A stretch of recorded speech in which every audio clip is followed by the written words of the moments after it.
We are right now driving on the Skyline Drive in Shenandoah National Park in Virginia, and we are headed to a spectacular hike called the Dark Hollow Falls hike. So come join me on this journey as we go on this really popular hike in Shenandoah National Park.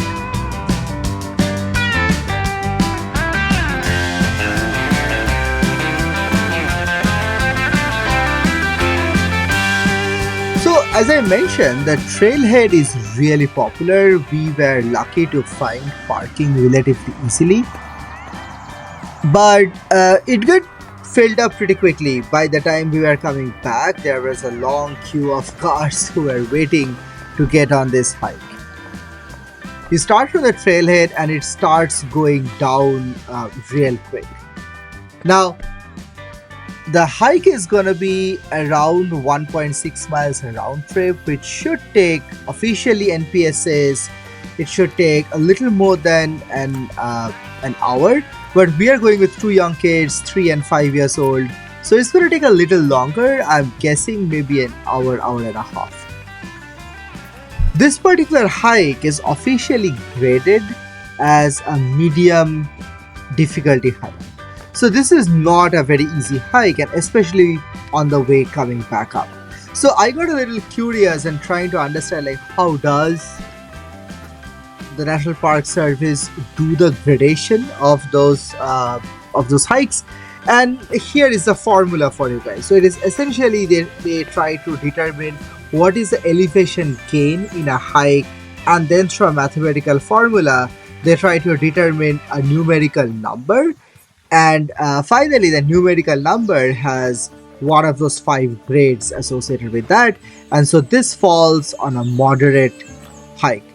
Now, what goes down must come up. Or was it the other way around? Anyways, we were trading a little bit that, hey, we have been just going down and down for a while, and we have to come all the way up. So that actually makes this climb up quite steep and quite challenging. That being said, given all the waterfall hikes in Shenandoah, this is one of the easiest, other than the White Loaf Waterfall or the White Oak Falls hike. But that you have to go to somewhere outside the park and then hiking. So it's a little inconvenient. That's why we chose this. Every other waterfall hike is a lot more strenuous than this one. As you sort of start going down towards the end of the hike, that's where it gets really steep.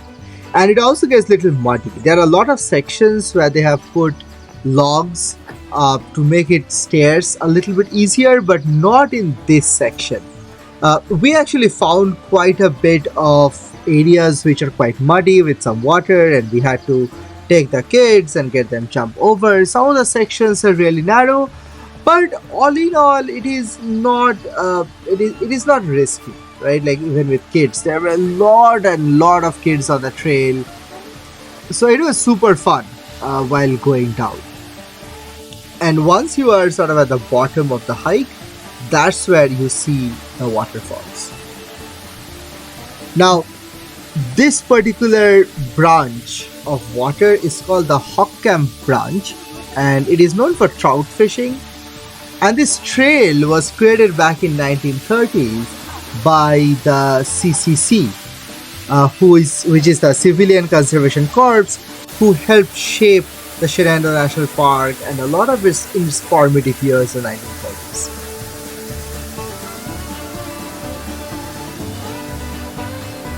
You can go down a little bit more by the side of the waters. We decided not to do that. It was getting a little bit more riskier for the kids. But the scenery from here is spectacular. You can get in the water, spend as much time as you want. It can get really crowded though. This place is quite narrow. So be prepared for that. And there's a whole bunch of other small areas on the route with like small waterfalls where you can stop, have a picnic. Kids can play around in the water or just enjoy nature for a little bit. All in all, you will probably spend an hour and a half, 2 hours doing this whole trail. And where will the time pass? You will just not realize. It was a beautiful hike on a perfect day.